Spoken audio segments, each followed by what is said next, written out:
Okay, so nung nung time na yon na bago niya ibigay yung singsing na yon, nagpa-picture kami sa school. Doon sa school na yon na pinost ko rin sa YouTube channel ko na Siyang Elementary School, Chinese school dati yun, pero nagkaroon ng bankruptcy, kaya napunta na lang sa mga custody ng mga Muslim kasi sila yung maraming population sa Cotabato City, Mindanao. But that school is Siyang Elementary School, and there's a Siyang also in Malaysia and here in Thailand. So meron din Siyang siguro sa China. So ayun. So, nung nagpa-picture kami, sobrang nagalit yung aking parang naging parents, my dad who guide us on those picture, kasi nga pumunta siya and parang may meeting sa school noon, and pumunta siya doon kasi nagpapaalam na yung taong yun, papunta siya ng norte.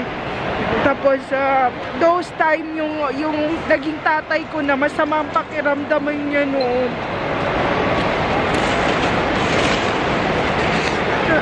Masama ang pakiramdam niya, and sinabi niya na if I die, I'm not happy if you're not finished to college.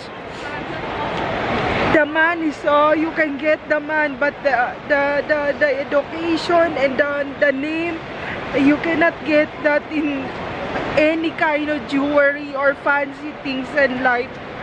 So ayun, naiyak na ako kasi magmula noon gusto kong ibalik yung singsing na binigay sa akin nung taong yun, and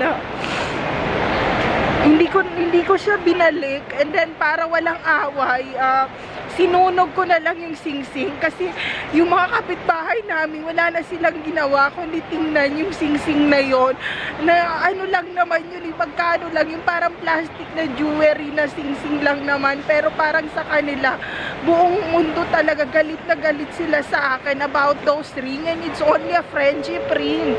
So ayun, parang naging ako doon, na totoo naman sinasabi talaga na naging parents ko sa Mindanao na kahit anong ginto pa yan, o kahit anong pilak pa yan, or kahit na anong diamond pa yan, kahit anong yaman pa yan, hindi mabibili ang pangalan ng tao. And totoo talaga yon. Hanggang ngayon, naiinis sa mga kaklase ko ng elementary, high school, and college tuwing yan ang sinasabi ko, pero totoo talaga sinasabi ko, hindi mabibili.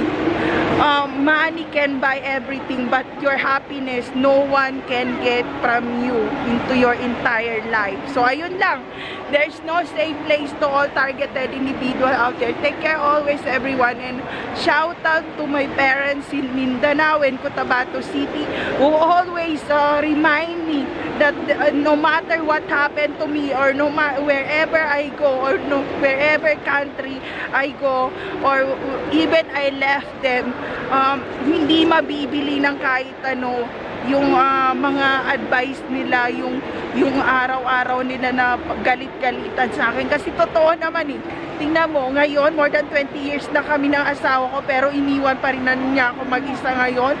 Kahit sino, di ba? Nakakainis. Alam ko hindi nagre-react yung taga Mindanao, pero naiinis sila, di ba?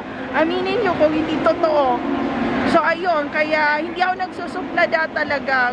Nagsabi lang akong totoo. Hindi porket gusto mong magkaroon ng university, gusto mo na yumaman. Hindi yun. Ang doon, tetulo, paano kay respeto ng mga taong nakapaligid sa'yo. So ayun lang. Mag-ingat kayong lahat, friends. So ayun lang.